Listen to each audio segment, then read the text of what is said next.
할렐루야. 주의 이름으로 여러분들을 환영합니다. 우리 앞뒤 좌우로 인사합시다. 반갑습니다. 지난 한 주간 동안도 주님의 은혜 가운데 잘 보내신 줄 믿습니다. 오늘 드려지는 예배를 통해서 또 말씀을 통해서 은혜 많이 받으시고 위로 받으시고 힘을 얻으셔서 또한 한 주간 동안 하나님께 영광 돌리고 평화로운 귀한 날들을 보내기를 다시 한번 주의 이름으로 축원합니다. 오늘은 7교회 강의 21번째이자 마지막 시간입니다. 지난 제가 봤을 때는 거의 반년 동안 7교회 강의를 하였는데요. 지난 강의들을 요약해 보면 예수님께서 7교회에 편지하라 명하신 후에 크게 두 가지로 말씀을 하셨습니다. 믿음을 지킨 교회는 칭찬하고 끝까지 그 믿음을 지킬 것을 사수할 것을 말씀하셨고, 믿음을 잘못 지킨 교회는 엄중한 꾸중과 함께 믿음을 회복할 것을 이렇게 말씀하셨습니다. 그런 후에 예수님은 하늘의 문을 쫙 열어가지고 그 계시를 받는 사도 요한을 불러드립니다. 즉 천상의 교회를 이제 보여주셨습니다. 천상의 교회에 올라간 사도 요한, 무엇을 보았습니까? 먼저 중앙에 있는 하나님의 보좌를 보았고, 그 보좌 주변으로 24장로들의 보좌를 봅니다. 그리고 7등불과 7명이나 표현된 성령 하나님께서 보좌 앞에 계신 놀라운 광경을 목격하게 됩니다. 자, 이렇게 천상의 교회를 비밀리, 이건 아무나 보여주는 것이 아니고 비밀에 있었던 그 교회를 보여주신 목적과 이유가 무엇이었습니까? 믿음을 끝까지 지켜라. 그리고 너희들이 믿는 그 믿음은 맞다, 정확하다 라는 사실을 확인시켜주기 위해 특별하게 천상의 문을 열어 하나님의 나라의 영광의 실체를 보여주었다는 겁니다. 그런데 오늘은 그 마지막 시간으로 하나님 보좌 앞에서 천상의 교회에서 나타난 아주 신비롭고 놀라운 광경을 사도 요한이 목격합니다. 그 첫 번째가 무엇일까요? 요한계시록 4장 6절과 7절입니다. 시작! 보좌 앞에 수정과 같은 빛이 바다가 있고 보좌 가운데와 보좌 주위에 네 생물이 있는데 앞뒤에 눈들이 가득하더라. 그 셋째 생물은 사자 같고 둘째 생물은 송아지 같고 그 셋째 생물은 얼굴이 사자 같고 그 넷째 생물은 날아가는 독수리 같은데. 아멘. 사도 요한은 하나님 보좌 앞에서, 그리고 보좌 앞과 옆에 아주 신비롭게 생긴 네 생물을 봅니다. 그런데 여러분, 이 네 생물을 읽으시면서 어디서 본 듯한 그런 문장인 듯 느끼셨을 것입니다. 그래요. 사도 요한이 본 이 네 생물 어디서 보았을까요? 성경을 찾아보겠습니다. 에스겔서 1장 10절입니다. 시작! 그 얼굴에 원하는 내세 앞은 사람의 얼굴이요 내세 얼굴은 사자의 얼굴이요 내 왼쪽은 소의 얼굴이요 내 뒤는 독수리의 얼굴이니. 그래요. 에스겔 선지자가 활동하던 시대는 남유다가 바벨론에 의해서 완전히 멸망당하고 하나님께서 유다 백성들에게 힘과 용기와 위로를 주기 위해 에스겔 선지자에게 환상을 보여줬습니다. 근데 이 환상 가운데 나타난 네 생물이 요한이 본 생물과 거의 비슷한 것 같아요. 거의 비슷한 거예요. 똑같진 않습니다. 그 이유는 나중에 살펴볼게요. 비슷한 존재를 보았단 말입니다. 그렇다면 도대체 이 요상하게 생긴 이 존재, 생각하기에 따라서 마치 괴물처럼 느껴지는 이 존재는 어떤 존재일까요? 에스겔서 10장 14절입니다. 시작! 그들에게는 막힌이 있는데 첫째는 그의 얼굴이요 둘째는 사람의 얼굴이요 셋째는 사자의 얼굴이요 넷째는 독수리의 얼굴이더라. 아멘. 그룹들의 얼굴이 이런 얼굴이라는 거예요. 그렇다면 이 그룹은 뭡니까? 천사를 말합니다. 천사의 종류 중에 한 종류라는 것을 말합니다. 그러니 우리가 사도 요한이 천상의 교회에서 하나님 보좌 옆에서 또 보좌 앞에서 본 그 요상하게 생긴 생물이 천사라는 것을 짐작할 수 있습니다. 근데 사도 요한은, 에스겔 선지자는 사람이다, 송아지다 뭐 이렇게 표현을 하는데, 사도 요한은 사람 같고 송아지 같고 독수리 같고 비슷하게 생겼는데 그건 아니라는 거예요. 그렇다면 우리는 여기에서 왜 이런 표현을 사용했을까요? 독수리처럼 생겼지만 독수리는 아니라는 거예요. 사도 요한은 지금까지 한 번도 본 적이 없는 존재를 보았기 때문에 자기가 가지고 있는 상식과 지식으로 그렇게 표현합니다. 왜냐고요? 천사는 인간과 다른 존재입니다. 영적인 존재이기 때문입니다. 그래서 사자, 송아지, 사람, 송아지처럼 이렇게 비슷하게 생겼는데 그것은 아니라는 그런 표현이라는 겁니다. 그런데요, 제가 앞서도 말씀드렸지만 에스겔 선지자가 본 천사와 사도 요한이 본 천사는 좀 종류가 다른 천사입니다. 성경 찾아보겠습니다. 요한계시록 4장 8절입니다. 시작. 네 생물은 각각 6날개를 가지고 주 하늘과 주에는 눈물이 가득하더라. 그들이 밤낮 쉬지 않고 이르기를 거룩하다 거룩하다 거룩하다. 주 하나님 곧 전능하시니요 전에도 계셨고 이제도 계시고 장차 오실 이시라 하고. 자, 앞서도 말씀드렸지만 이 네 생물은 분명히 천사인 것 같습니다. 그런데 이 천사가 하나님 보좌 앞에서 하나님의 영광을 찬송하고 있는데 그 특징이 어떻다? 6개의 날개가 있다라는 거예요. 에스겔 선지자는요, 에스겔서 1장 6절에 보면 네 얼굴과 네 날개를 가졌다라고 이야기하고 있어요. 그리고 그 네 얼굴과 네 날개를 가진 천사를 그룹이라는 천사라고 명했어요. 그런데 지금 사도 요한이 본 천사는 6개의 날개란 말이에요. 그러니 날개가 4개 있는 거하고 6개 있는 거하고 차이가 엄청나죠. 사람 손이 2개 있는 거하고 4개 있는 거하고 엄청난 차이가 있듯이 말입니다. 그러면 이 요한이 본 천사는 분명히 다른 천사인데 세상에 이 천사도 성경에 언급이 됩니다. 성경을 찾아보겠습니다. 이사야서 6장 2절과 3절입니다. 시작. 스라들이 모시고 섰는데 각기 6날개가 있어 그 둘로는 자기의 얼굴을 가렸고 그 둘로는 자기의 발을 가렸고 그 둘로는 하나님으로 서로 불러 이르되 거룩하다 거룩하다 거룩하다 만군의 여호와여 그의 영광이 온 땅에 충만하더라. 아멘.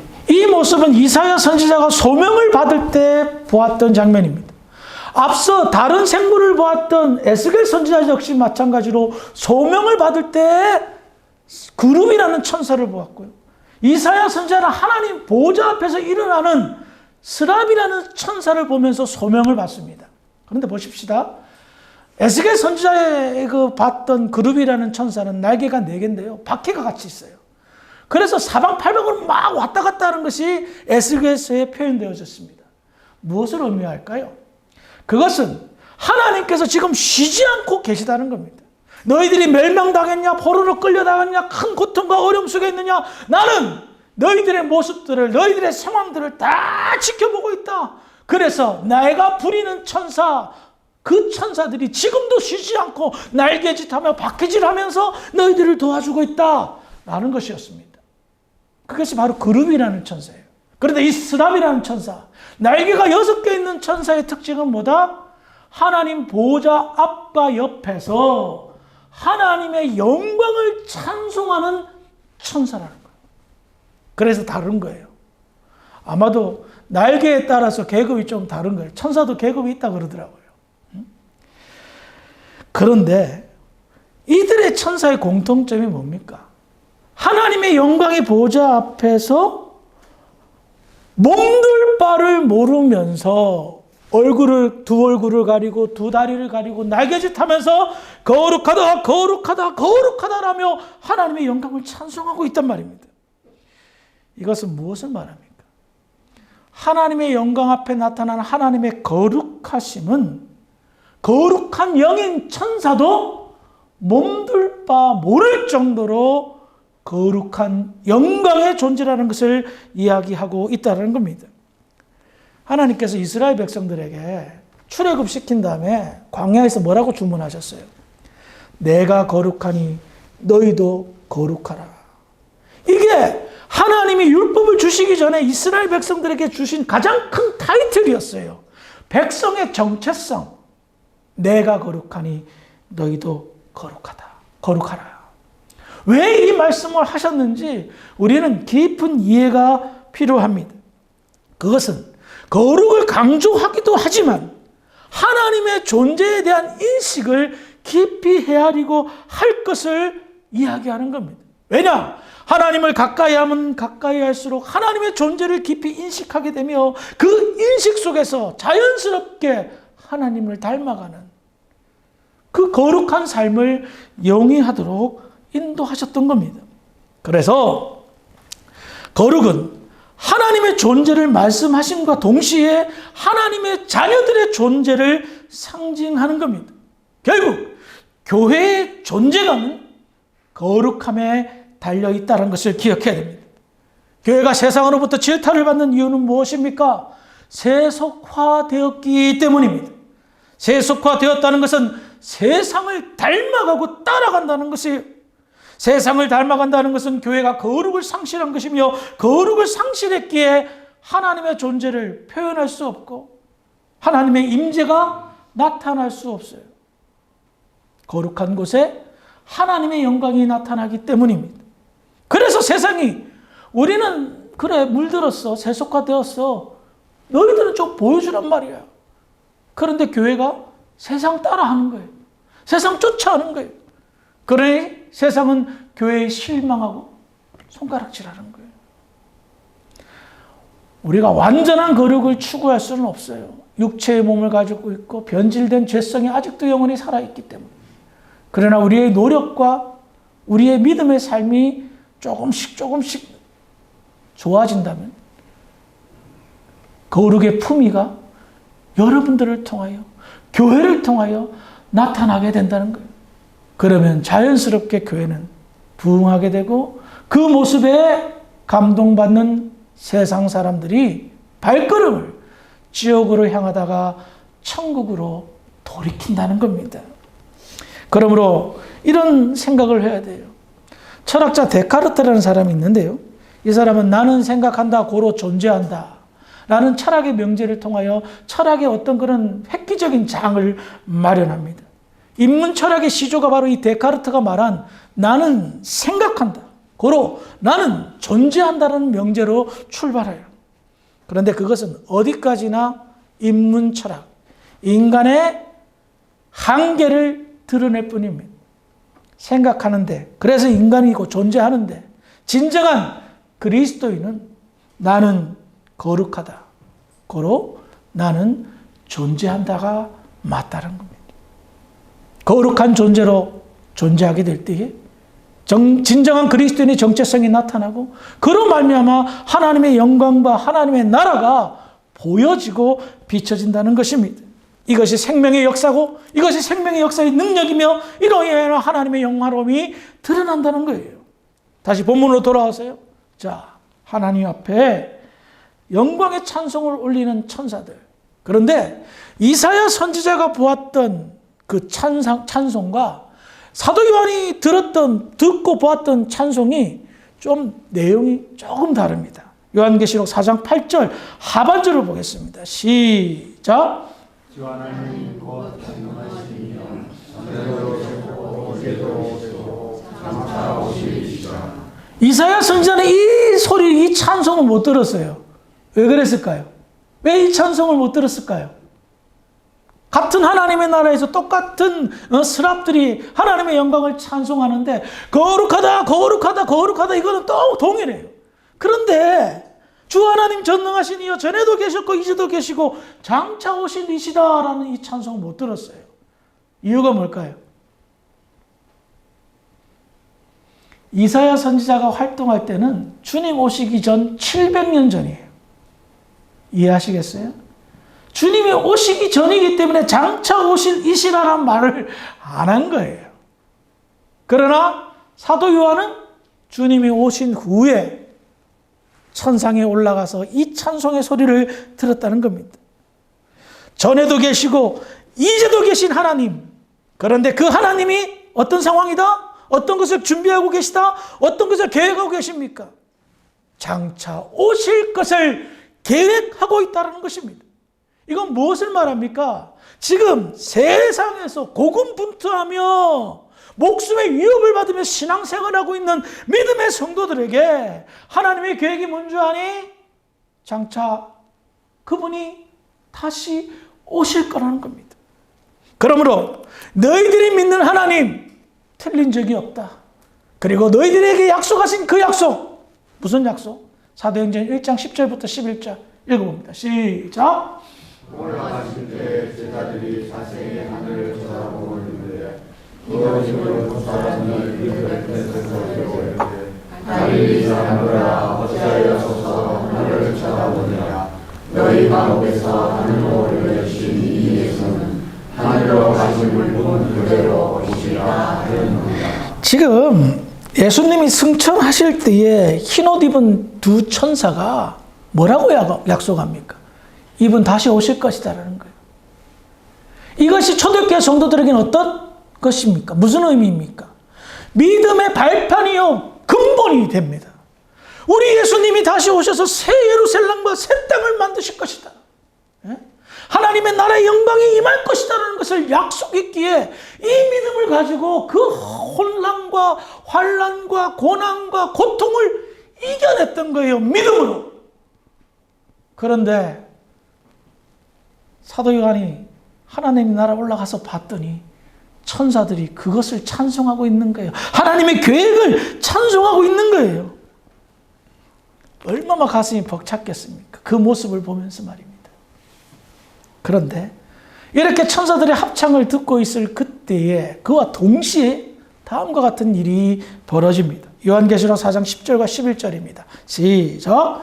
24장로들이 보좌에 앉으신 이에 엎드려 세세도록 살아계시는 이에게 경배하고 자기의 왕을 보좌 앞에 드리며 이르되 우리 주 하나님이여 영광과 존귀와 권능을 받으신 것이 합당하오니 주께서 만물을 지으시다가 만물이 주의 뜻대로 있었고 또 지으심을 받았나이다. 하나님 보좌 옆에 있었던 둘러앉았던 24장로들이 천사들의 합창과 동시에 자리에서 벌떡 일어나서 하나님 옆에 엎드립니다. 엎드리면서 자기가 지금 받았던 그 면류관을 하나님 보좌 앞에 탁 내려놓습니다. 여러분, 이것은 무엇을 말합니까? 그 영광의 자리에 천사들의 합창을 듣고 있었던, 하나님께 영광을 돌리는 천사들의 합창을 듣고 있었던 24장로들이 너무나 감동하고 감격하고 황홀했던 겁니다. 거기에 앉아서 그 영광된 자리에 그냥 앉을 수가 없는, 몸둘 바가 없어서 자기가 받은 그 모든 영광을 하나님 앞에 딱 갖다 놓고 하나님은 영원하신 하나님입니다 라는 식의 찬송을 올려드리는 겁니다.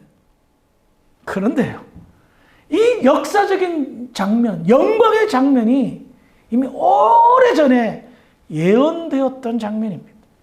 그냥 일어난 것이 아니었어요. 성경은 모든 것을 다 두루 살피면서 선포합니다. 시편 115편 1절입니다. 시작.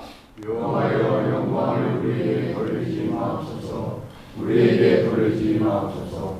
오직 주는 인자하시고 진실하심으로 주의 이름만 영광을 돌리소서.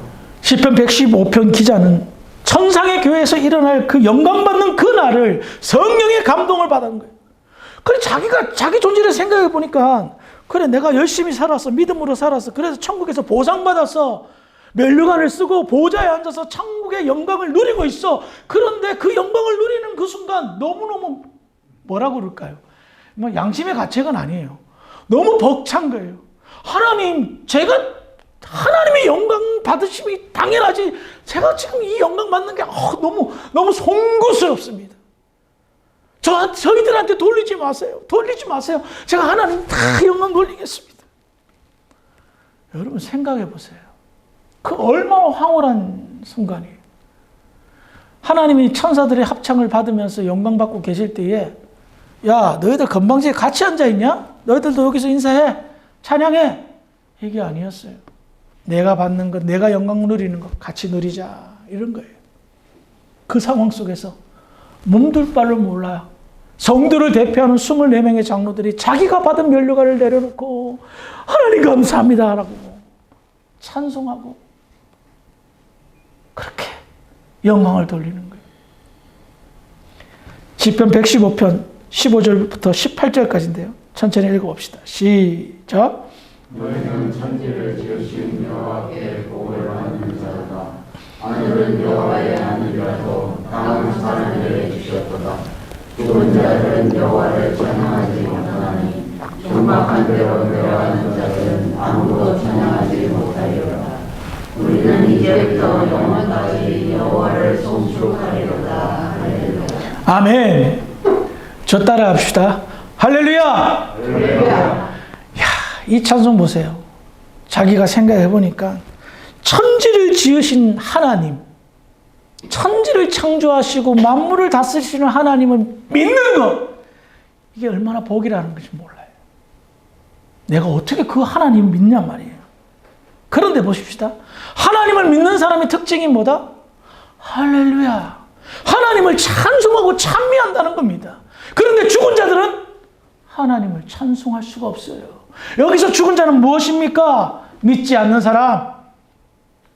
믿지 않는 사람이에요.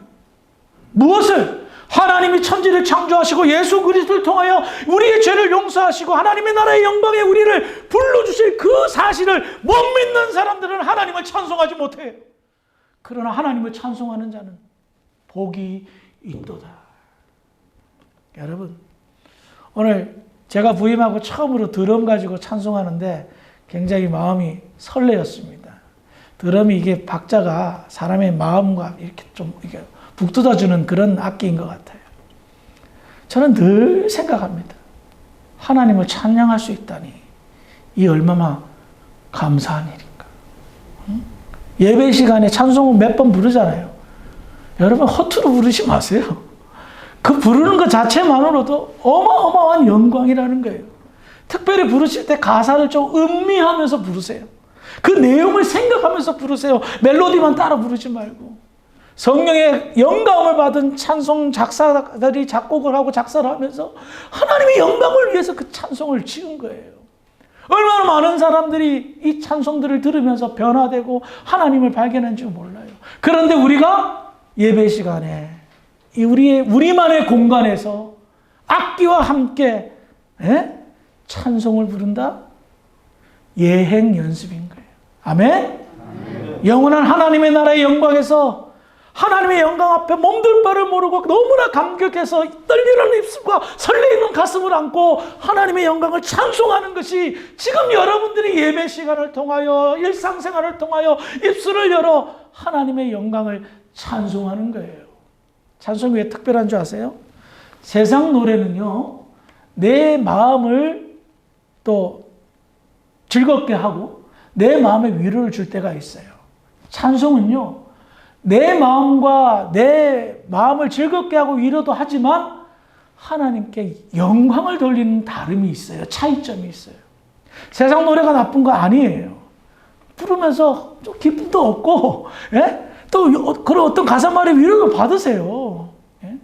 유명한 트롯 가수 임영웅 씨 때문에 자기가 얼마나 위로를 받았는지 모른다고 하면서 그렇게 편지를 쓰는 아줌마 할머니들이 그렇게 많더라고요. 위로받아요. 그러나 찬송은 결이 달라요. 내가 위로받고 힘을 얻고 어떻게 해요? 하나님께 영광을 돌린다는 겁니다. 7개 대단원의 막을 내리겠습니다. 사도 요한이 보고 들은 천상의 교회의 실체와 천사들의 합창, 24장로들의 영광 돌리는 그 모습들은 이유가 있었습니다. 그 모습을 보여준 이유가. 지상의 교회에서 정말 믿음 때문에 힘든 일을 겪고 어려움을 겪는 교회와 성도들에게 힘을, 위로를 주기 위함입니다. 그러므로 모든 교회가 기억해야 돼요. 우리 눈에 보이는 것이 전부가 아니라 지금도 천상의 교회에서는 하나님의 나라의 영광이 나타나고 천사들이 하나님의 영광을 찬미하고 모든 성도들이 그 감격과 감동 속에서 하나님께 몸둘 바를 모르며 영광을 돌리고 있다라는 겁니다. 그렇기 때문에 믿음을 버리지 않고 그 믿음을 끝까지 지킨다면 사도 요한이 보았던 그 실체를 우리도 머지않아 보게 될 줄로 믿으시기 바랍니다. 우리가 어떤 존재입니까? 하나님의 나라의 영광에서 영원토록 빛나는 보석과 같은 존재가 되며 하나님의 영화로움에 우리가 그 영광에 우리가 감격하며 영원토록 하나님의 영화로움을 찬양하고 감사와 기쁨과 희락 가운데 누리며 살게 될 것이라는 겁니다. 그러니 지금 우리에게 수많은 사람들이 있는데 콕 집어서 믿음을 허락하신 하나님께 어떻게 감사하지 않을 수가 있겠습니까? 어떻게 입술을 열어 할렐루야 찬송하지 않을 수가 있겠습니까?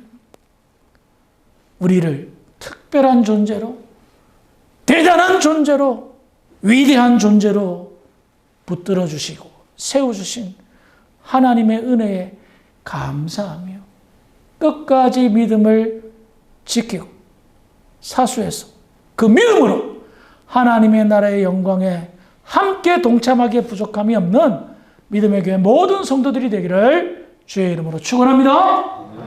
기도하시겠습니다. 아버지 하나님 은혜를 감사합니다. 지난 반년 동안 7교회를 강의하며 결국 하나님께서 우리에게 원하시는 것은 우리에게 허락한 그 믿음의 소중함을 알고 그것을 지켜 하나님의 나라의 영광에 동참기를 바라셨다는 것을 깨닫게 됩니다. 우리에게 허락한 이 믿음 끝까지 지켜 하나님께 영광을 돌리며 우리에게는 기쁨이 될 수 있도록 축복하여 주시옵소서. 감사하며 예수님의 이름으로 기도합니다. 아멘.